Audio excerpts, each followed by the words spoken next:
kita sehari-hari. Pengaplikasiannya dimuat di banyak aspek kehidupan kita, sebagai contoh yaitu transaksi. Transaksi adalah bagian dari akuntansi yang paling sering kita lakukan di kehidupan kita sehari-hari. Baik di pasar tradisional, swalayan, kendaraan umum, bahkan di tempat wisata pun kita melakukan transaksi. Apa itu transaksi?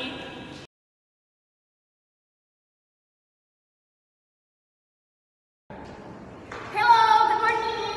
Before we explain about transaction, we will introduce ourselves. First, my name is Wena Anissa.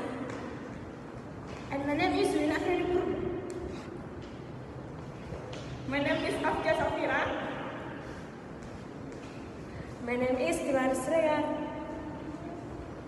My name is Delis Numea. My name is Tommy Joshua Siregar. My name is Muhammad Bona Uliansyah. My name is Edward Strata Turnip. We are from Group 2, Bilingual Class, Faculty of Agriculture, Medan Area University.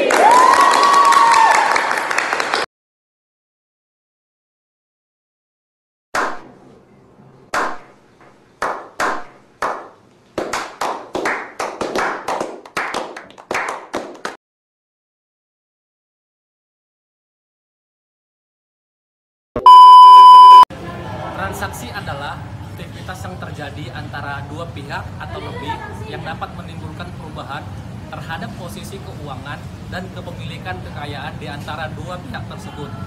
Transaksi biasanya memiliki kaitan yang erat dengan urusan keuangan, dan juga transaksi juga dapat berlangsung antara pihak dalam perusahaan maupun antar perusahaan dengan pihak luar perusahaan atau perorangan. Transaksi terbagi menjadi dua jenis. Yang pertama, transaksi internal, yaitu transaksi yang terjadi di lingkungan internal satu perusahaan saja. Transaksi internal hanya melibatkan pihak-pihak yang ada di dalam perusahaan tanpa melibatkan pihak di luar perusahaan. Contohnya transaksi internal yaitu pembayaran gaji kepada karyawan dan pengaliasasikan beban perusahaan. Sedangkan yang kedua adalah transaksi eksternal, yaitu transaksi yang terjadi antara pihak internal dan eksternal perusahaan. Sedangkan yang kedua adalah transaksi eksternal, yaitu transaksi yang terjadi antara pihak internal dengan pihak eksternal perusahaan. Berbeda dengan transaksi internal yang tidak membutuhkan keterlibatan pihak eksternal sama sekali.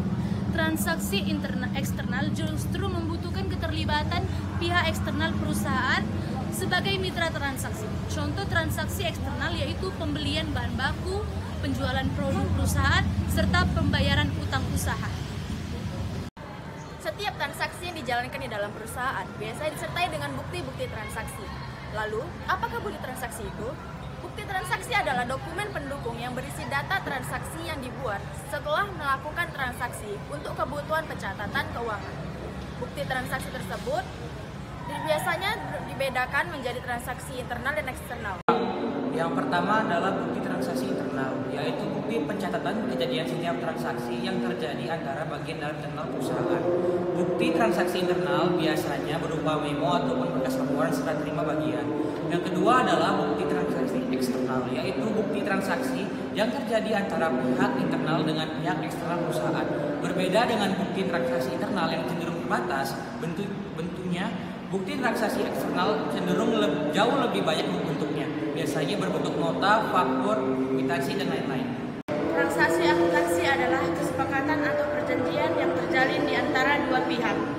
Di pihak pertama berlaku sebagai penjual barang atau jasa, sedangkan pihak kedua berlaku sebagai pembeli barang atau jasa.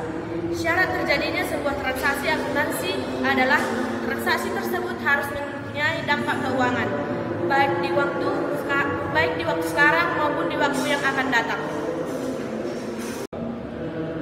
Sebagai contoh, perusahaan A mengadakan rapat dewan direksi dan memutuskan untuk membuka cabang di kantor Banyuwangi. 1 bulan kemudian, perusahaan A membeli sebuah ruko di Banyuwangi dan baru siap untuk ditempati dalam waktu 1 bulan berikutnya.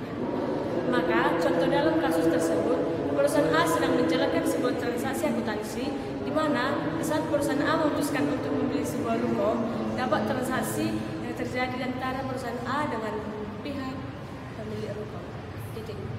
Dampak keuangan bagi perusahaan A saat ini adalah telah memiliki sebuah ruko yang di Banyuwangi. Sedangkan dampak keuangan yang terjadi di waktu yang lain adalah ketika ruko tersebut sudah ditempati, sehingga manfaat dari ruko tersebut dapat dinikmati oleh perusahaan A. Dengan menggunakan software Cair Accounting, perusahaan A dapat melakukan perhitungan tentang beberapa penurunan nilai bangunan dari ruko tersebut setiap tahunnya dibandingkan dengan umur manfaat bangunan dari ruko tersebut.